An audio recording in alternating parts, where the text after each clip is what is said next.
My American brothers and sisters, you need to be reminded that the United States of America is the most benevolent country that has ever existed in the history of the human race.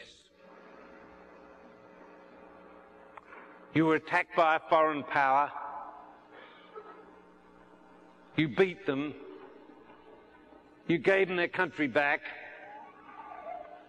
You helped them to rebuild it, and then you opened your markets to them. That's never happened before in history. Never, never, never happened before in history. Now, I'll tell you the real reason why I'm here, because people generally do. There's two reasons why they do something. The reason they tell you, the real reason. I wish you could know how much we love you. This is about my 80th trip to the United States, and I'll keep coming back as long as there's breath in my bones. Why? I'll tell you why. Because as a kid, I sat on a curb. I had in my pocket 3 rubber corks with string on them, one to bite and the other to pop in both ears for when the bombs came. Not many people realize that Australia was bombed over 80 times. Up in Darwin and in Sydney Harbour and over in Western Australia by the Japanese. They had already printed the currency to take over the country. And our soldiers were over in the Middle East fighting Rommel, the desert rat. They were the rats of Tobruk. And we had practically no soldiers when the Japanese were invading us. As a matter of fact, there were 12,000 Japanese soldiers coming down in New Guinea to the north of Australia. We sent up 300 soldiers that held 12,000 back for over a month. The greatest act of heroism in World War II. No one's heard anything about it. Well, I sat on a curb while we tried to get some men together, older men with shotguns and so on, ready to protect our country. And this motley group of people went past. Everyone was scared. We were given leaflets how to exist up in the hills. All the buildings had sandbags around them. Every house had trenches in their backyards and air raid shelters. And then the Americans came. I sat on that same curb as a boy, and it took 2 hours for the convoy to go past, and every GI asked me if I had an older sister.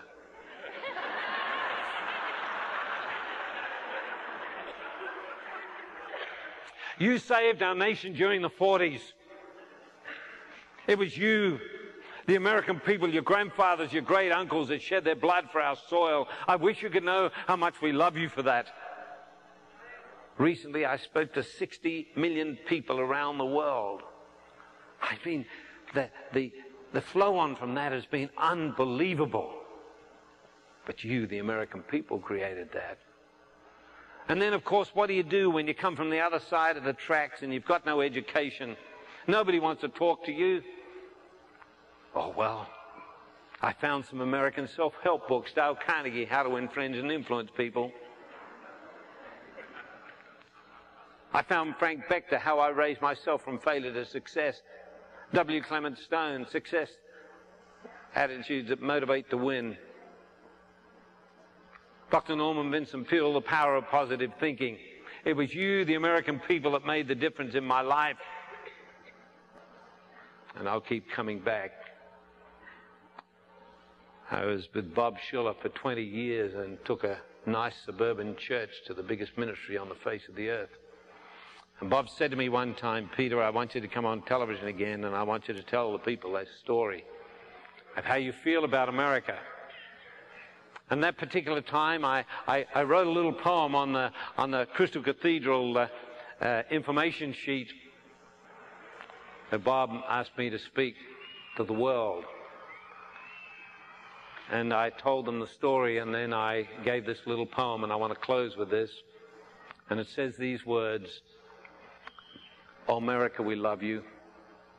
As we see your flag unfurl for your promises of justice to a cruel and a hostile world. Or you arrive at every conflict with a strong but gentle heart, always ready to help others, ever first to make the start. Your blessings to the world of enterprise and gifts produce a comradeship that's rare, that encourages and lifts. Or there are a few who want you down and never more to rise, but let them know in definite terms, be ready for surprise. You are the greatest nation on the earth, a heritage of faith, a land of free and homes of brave who will never quake. So take on notice all the earth, in God we trust for sure. Never take our gifts for granted or venture hostile to this shore. United in diversity, with cultures and with skin, your enterprise is always strong, with a firm will to win. In God you trust to guide you as you continue on your way. America, we love you. What else is there to say?